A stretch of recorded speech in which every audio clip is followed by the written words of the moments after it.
Are you ready to become awesomer? Hello everyone, my name is Umar Hamid. I'm your host on the No Limit Selling podcast, where industry leaders share their tips, strategy, and advice on how you can become better, stronger, faster. Just before we get started, I've got a question for you. Do you have a negative voice inside your head? We all do, right? I'm going to help you remove that voice in under 30 days guaranteed. Not only remove it, but transform it. So instead of the voice that sabotages you, there's one that propels you to much higher levels of performance and success. There's a link in the show notes. Click on it to find out more. All right, let's get started. Hello, everyone. Today I have the privilege of having Karen Briscoe here with me today. You've all heard of, maybe some of you have heard of the $6 million man. Well, it turns out she's the $100 million woman. Karen, welcome to the program. Well, I love the idea of chatting with your community on no limit selling, and you just gave my productivity number for 2020. So happy to be here today. Happy to wear that crown. So you are an author. I love your book, Flip Time, Love Life, because it seems to be at odds, right? We have time, and because most people kind of mess up their time management, they have no time to love life. They're always overstressed, overworked, and not loving life. Well, I actually came upon Flip Time, Love Life at a time in my life when I actually was achieving a high level of success. I mean, what can happen is what happened with me is you look around and you go, is that it? Is there something more? And I have been a part of the Hal Elrod Miracle Morning community for quite some time. And one of his affirmations is to love the life you have as you create the life of your dreams. And I have amended it a bit to love the life you have as you create and co-create the life of your dreams. Because I discovered I wanted to be in co-creation with my people I care about and I love and the universe. So it's not just me. It's not the Karen Briscoe show. But it came out of this wanting more. And I went on this journey, this heroine's journey, the hero's journey. I'm sure you may be familiar with Joseph Campbell and his work on this call to adventure. And I sometimes call it the call to contribution or call to creativity. And this calling is what took me down to came to the Flip Time level. Interesting. When you said the heroine journey, I thought you were like Narcotics Anonymous, but that was not the case at all. The female version of the hero's journey. We hear a lot about Absolutely. it. The most well-known heroine's journey is Dorothy and the Wizard of Oz. And if you think about it, she was unsettled on the inside. She actually wasn't happy in Kansas. She really wanted to leave, but she also had an exterior event, and that was this twister, right? That twisted up her life and dropped her into Oz. And then she went on this journey to find out that she had it inside her all along, that she was, that place of home is inside yourself. And she met people along the way, friends, the lion, the scarecrow, and the Tin Man, and the Glinda the Good Witch was a great mentor, but she also had some challenges along the way, right? She met up with the Wicked Witch of the West and some winged monkeys and some some soldiers. So that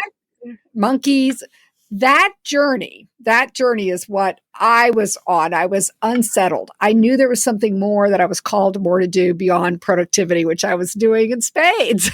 I had that one figured out. So what I came to was that I was living life going up the pyramid of Maslow's hierarchy of needs. And you're probably familiar with that. So the basic needs of physical needs. And I think about the early days of COVID. And if you think about the early days of COVID, what was everybody in pursuit of? Toilet paper. You don't get more basic human physical needs than toilet paper. And then the next level is the safety security needs. And that has become very evident. All right, so let's back up a bit. Yes. Hold on for a second. Let's back up a bit. Okay, time up. So toilet paper was just a manifestation of what was going on, but people were really in that we're screwed, like really in that fight or flight, that I could lose my job, the economy is going down, people are dying, more people could die. And so it wasn't just the toilet paper. People had to hunker down and face their mortality or the mortality of their parents. And that is a lot of what the safety and security it needs. It really became evident and still is. I mean, people are still very concerned, as they should be. I'm not throwing that out. I'm just saying that this is the way I was living my life, and many people do. And then the next So is, your esteem needs, your relationship needs. yeah, we'll get there in a minute. The Yes. most important one is that basic one. Okay. So in your industry, in real estate, really the sky was falling at the beginning part of the pandemic. And after a couple of months, it turned out to be the best real estate market ever. But tell me about the people you lead when everything stopped, where people didn't want you coming in their homes to do open houses. So tell me during that transition period, how you handled it, and more importantly, how you got the people that you lead to stay calm and say it's going to be okay. Tell me about that. That is an excellent question. I have not been asked that one, but it's really very pivotal on how we handled it. So I have been a part of some masterminding and a lot of, coaching and training through the years. And one of the programs is called Changes with Michael Christian Dietrich, I think is how you pronounce his name. Anyhow, he has these cards and they go through the, key aspects of change that people go through. And I said, what if we have a Zoom call every morning and we spend 15 minutes doing a check-in? And we're going to do these cards. And you don't have to answer if you're not there right now, if you want to just say pass. But it was an opportunity for us to check in. And then we did a balance of 15 minutes, just kind of like as a daily stand-up meeting as the state of the market and what we're doing. And that we did it we're in Northern Virginia. The stay-at-home orders for Virginia was 3 months, middle of March to the middle of June. We did it for 90 days. At the end of the 90 days, I opened it up to continue, and everybody said, we're good. But it was so transformative in binding us together. And we were all like, okay, we all have each other. And so that's huge to have community. Yes, we had a community already, but we did not have a community at that depth. And it opened up a safe place for everybody to share, first of all, what's going on in their life, and then to share ideas on how to create, right? So loving the life we have was we were being where we were in a very real place, but we were also creating and co-creating the life of our dreams because we still felt like we had a great opportunity to serve. We actually sold houses all through the stay-at-home orders. In Virginia, it was considered essential service. It was mostly people that had a critical need. They're a death in the family or something that was compelling them to move. Okay, so let's backtrack a little bit to what you were saying, like having those cards. What's kind of interesting is just by asking the question, even if somebody didn't participate, their mind did. Like they have to figure out what the question is, and automatically they start analyzing it and start answering it, whether they articulate or not. So as a leader, we have such immense power just by asking the questions. So one of the things that I do is John Berghoff, No, please go on. So you do questions. Yeah, John Berghoff at the Institute there at the Case Western University. He's the one that taught me that method. And the idea is what you said is the question actually creates a new future because your brain actually creates it as you think about how to respond to it. So it's very powerful. So I want to hear your experience with it. So what's kind of interesting is that there's supposedly reality out here, and then we have a representation of that. And you might describe the color of this pen different than me, describe the pen differently, just because, your life experience creates different filters. But what's kind of interesting is I do this exercise where we have maybe 12 people in a room, and I get somebody that's got some notion that they believe really, really strongly about. Could be abortion, whatever their stance is. Like nothing in the world is going to change this. This is the way it is. Then I say, okay, so people around the room are going to suggest different ways of handling that. You don't have to answer. You don't have to respond. You don't have to like it. You don't have to love it. Just listen to it. And I get them to say your stance, and then notice how you feel. And you can see the grip on their reality. And then the first person says, well, you could think of it this way. And the person receives it, doesn't say anything. Then it goes to the next. By the time you get to the eighth person, you can just tell that their grip on what they thought was the only reality has loosened. That just by us interacting with each other, we change each other in fundamental ways. So tell me, you've written this book, Flip Time and Love Life. You've probably received feedback from people that have read it. What's some of the changes you've invoked in other people that have read the book? Well, so that what you just shared reminds me so much of the quote by Wayne Dyer, and that is change the way you look at things, and the way you look at things changes. So it Yes. is like the immediate, if you think about that image of the old woman and the young woman in the same, it's the same drawing, but they're both there. And it's my perception of what that is. And that's what Yes. changed for me was when I changed the way I looked at things and I started to view it as a heroine's journey. I was on this calling and it was not a one and done. I'm again, very productivity oriented. So I was always like, okay, I'm checking that off. It wasn't a check off at all. It's in fact, the journey is described in a kind of a circular fashion so that you come back bearing gifts and you go back out again on the calling.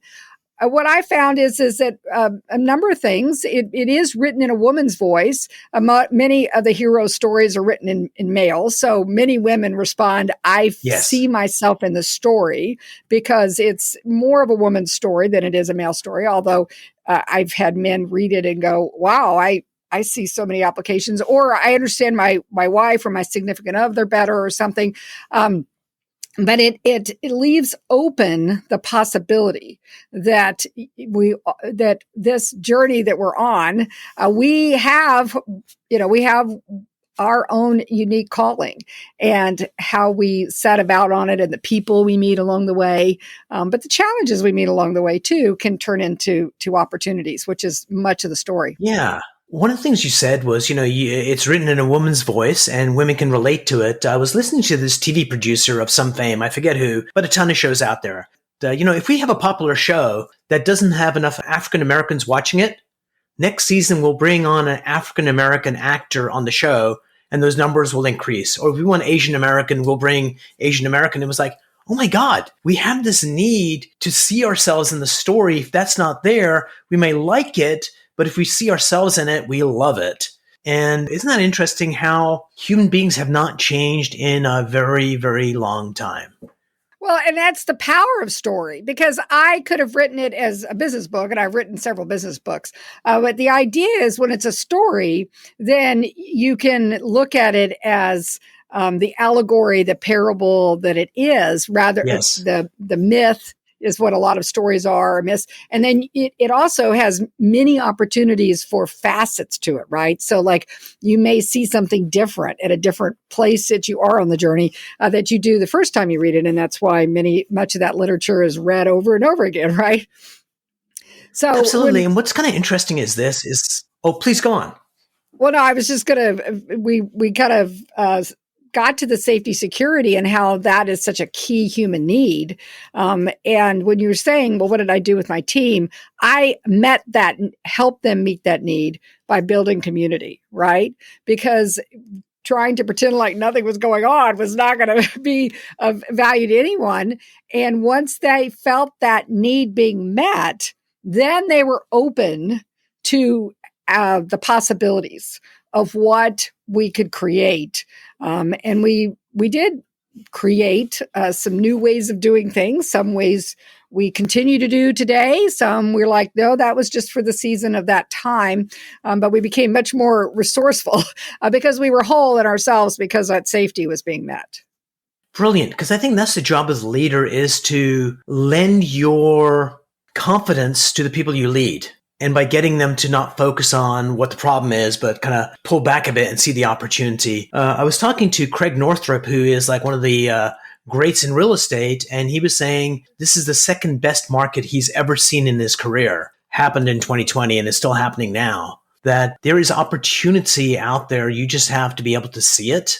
So as we move forward and there's going to be a transition from where we are now to where we're getting to. And I'm not sure the real estate market is going to continue to grow as we move along. It may not. But let's assume it's not going to grow in the way that it should. How are you preparing your people that if this eventuality happens, how will you recognize it? Like, what would be the signs you'd be looking for? Because sometimes people go, holy crap, we're in like really dire straits. And people that are great leaders have had these tripwires to look for signs that, hey, if this happens, I need to pay close attention. So do you have any tripwires out there? And do you have any processes in place if things start turning around, what you're going to do differently? Absolutely. Those are lots of great questions. So the current market is actually based on the safety security need, right? And this is Mm-hmm. a basic human need. So it's going to last for a while. People that are making decisions about housing, because we were in a demographic shift, the market was at a demographic shift. Basically, the baby boomers were downsizing, right sizing. They were going more toward urban, and they were doing this live, play, work outside the home. Mm-hmm. COVID has Yeah. completely changed that. Live, work, play, educate, exercise, entertain, everything is now inside the home. So the home is going to stay a key aspect to people's lives for quite some time. People Mm-hmm. are going to have very long-term memory on this. People still have very long-term memory on 9/11. That hit a safety security need. We called it cocooning then. That was what was the beginning of the driving of the market in the early 2000s. And like Craig Northrup, this is the second best market I've ever seen. This is also I've been through 5 recessions. So when you talk about, well, what do you see when the market starts to correct? Although I do anticipate this is going to last for several years, because that's what happened after 9/11. We have all the signs that it's going to last for several years Nice. for several reasons. One reason is purchasing power is so incredibly strong with the interest rates. In fact, interest rates are being quoted in the 2.5% right now. Just about 3 years ago, they were 5%. That's not quite double purchasing power, but think about it. I mean, prices could double and you still are Oh, basically yeah. spending the same amount of money. Second of all, many markets haven't experienced appreciation for 15 years. The last time a lot of our market experienced appreciation was 15 years ago. We should have appreciation.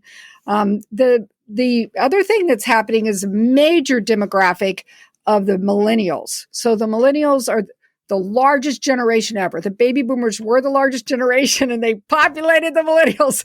And the millennials are going to settle down faster than everybody anticipated. Everybody thought, oh, they're going to do that urban city living for a long time. Well, COVID changed all that. Mm-hmm. I'm telling you, even my son, who's Mr. Urban, just bought a house on an Interesting. acre in a suburb.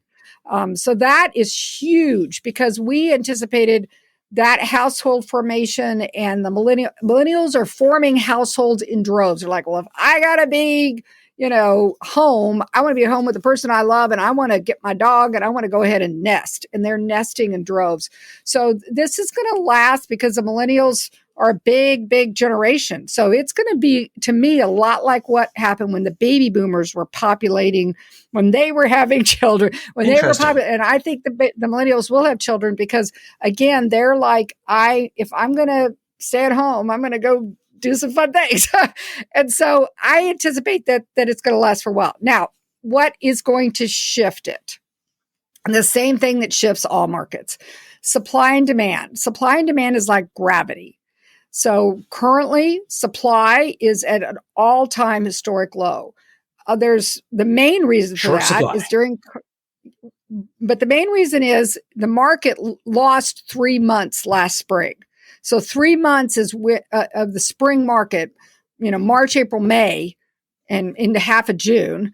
The people were not putting their houses on the market. They were only moving if there was a very human critical need, right?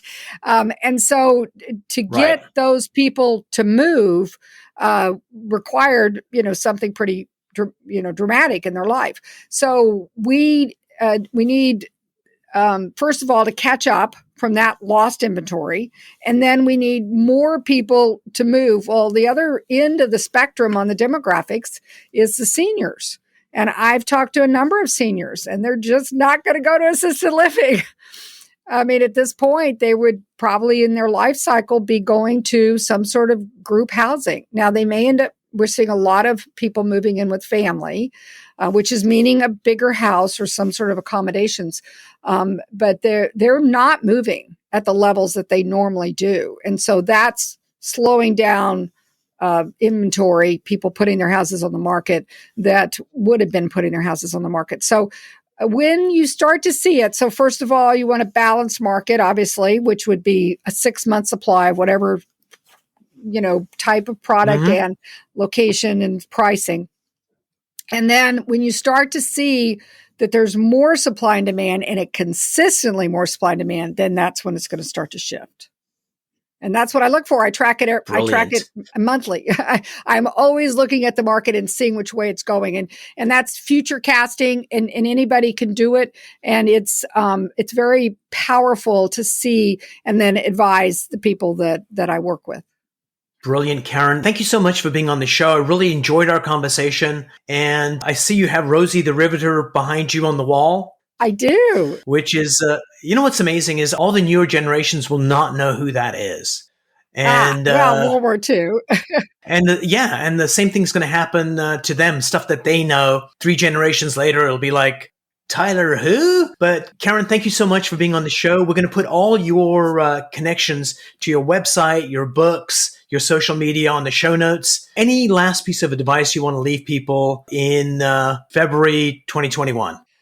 Well, I'm glad that you pointed out Rosie's poster, because it's there for a reason. And that is, if I can do it, you can too. Brilliant. Thanks so much, Karen. And I'm looking forward to our next conversation.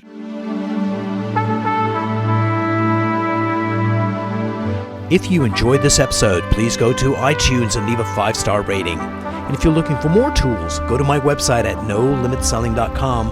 I've got a free mind training course there that's going to teach you some insights from the world of neuro-linguistic programming, and that is the fastest way to get better results.